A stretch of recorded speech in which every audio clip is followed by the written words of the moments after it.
Bom, eu sou o Gálvaro Júnior, esse é o nosso 5.5 e essa semana a gente está falando sobre as bem-aventuranças da viagem que a gente fez, né? Nós estamos aqui em Israel e nós estamos justamente no lugar onde tem uma igreja, que é a Igreja das Bem-aventuranças, no monte. E aqui ao fundo, né, da nossa câmera aí está ali o Mar da Galileia, a gente vai mostrar algumas imagens para você. E essa semana a gente vai estar falando sobre esse momento inaugural de Jesus no Evangelho de Mateus, quando ele relata, né, uma nova história, uma nova jornada, através de fundamentos da fé, fundamentos da nova lei que ele traz para cada um de nós. É um momento importante para que eu e você possa meditar, praticar e ver a nossa vida transformada. Bem-aventurados, felizes, aqueles que ouvem a palavra de Deus e as praticam. Então fica ligado com a gente e eu tenho certeza que vai te abençoar muito. Compartilhe esse conteúdo com alguém, eu tenho certeza que vai ser útil e vai ser bom para a vida daqueles que pararem para ouvir o que as Escrituras Sagradas dizem a cada um de nós. Deus abençoe.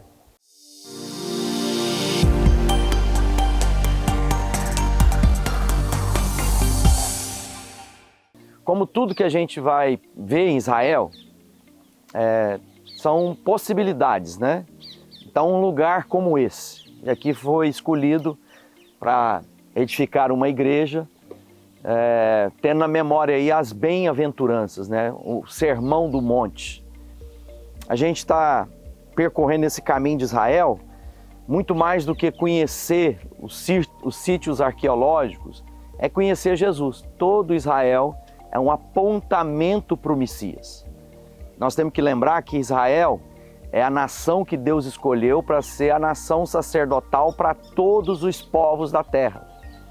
E a promessa era que através dos filhos de Abraão ou do filho de Abraão, todas as famílias da terra seriam bem-aventurados, seriam felizes, seriam abençoados, conforme as Escrituras nos ensinam. Então um lugar como esse, ele é emblemático porque ele nos leva para um momento singular, inicial da jornada de Jesus.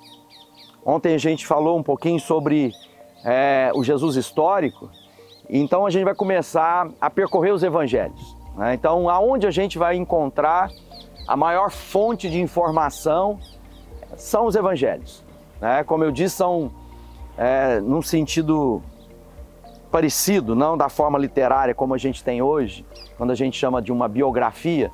Nós temos ali 4 biógrafos registrando a jornada de Jesus: Mateus, Marcos, Lucas e João. E aqui nós vamos começar a aprender sobre Mateus. Quem era o Mateus? A primeira coisa para a gente entender. Por que Mateus? Mateus era um cobrador de impostos. Alguém extremamente rejeitado pelos judeus, porque ele representava o império dominante. E Jesus o inclui no seu círculo apostólico. Aqui já começa a mensagem para nós. Por que Mateus? Porque Mateus é incluir todos nós. Então ele quebra, o Júnior falou da transgressão mais cedo, então ele transgride uma cultura que o cobrador de impostos, o publicano, eram pessoas pior espécie que as pessoas podiam ter.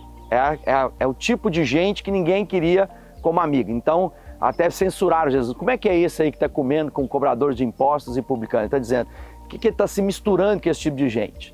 Então ele está dizendo para mim e para você que Deus vem para nos incluir no processo. Então ele é um Deus de redenção e não de destruição. Às vezes a gente podia acabar com tudo isso. Às vezes a gente olha para o mundo e fala assim, mas adequado seria que Deus descesse juízo e descesse fogo e consumisse tudo isso aí que é contrário ao que Ele tem para nós. Daí Deus fala, não, eu vou, ao invés de destruir, eu vou redimir. Então aqui nós temos o primeiro evangelho, na ordem que está aí na Bíblia, o Evangelho de Mateus, ele registrando a jornada dele. E o Evangelho de Mateus é importante porque ele transiciona, ele traz uma mensagem que leva do Antigo Testamento para o Novo.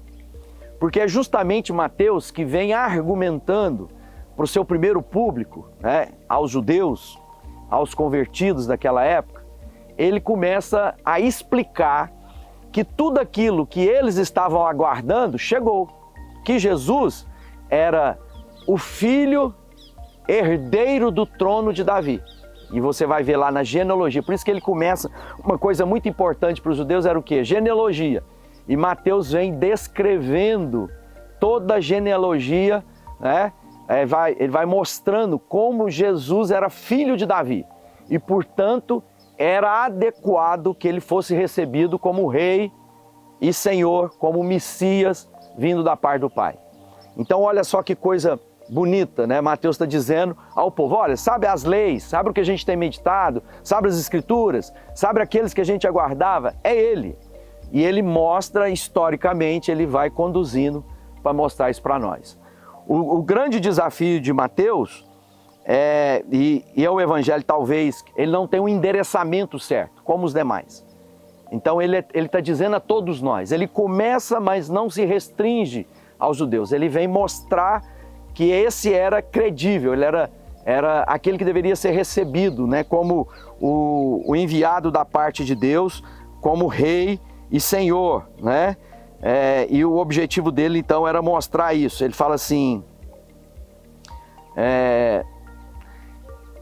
ele começa a mostrar que agora Jesus era superior a Moisés. Isso é uma coisa importante. Por isso que quando, olha só, nós temos Moisés subindo ao monte para trazer as leis e agora nós temos Jesus apresentando, né, a nova lei. Vamos colocar desse jeito para a gente entender. Então Jesus começa a dizer, olha, ele num lugar ao monte, ele senta e começa a ensinar a partir, né, da revelação mais ampla, plena do que aquela de Moisés. Moisés era uma ilustração daquilo que seria pleno em Jesus. Então Mateus vem construindo essa narrativa para que as pessoas entendam. Por isso que há alguns fatos marcantes. Jesus subiu ao monte para ensinar a sua mensagem, para ensinar a sua palavra. Moisés subiu ao monte para receber da parte de Deus a sua mensagem.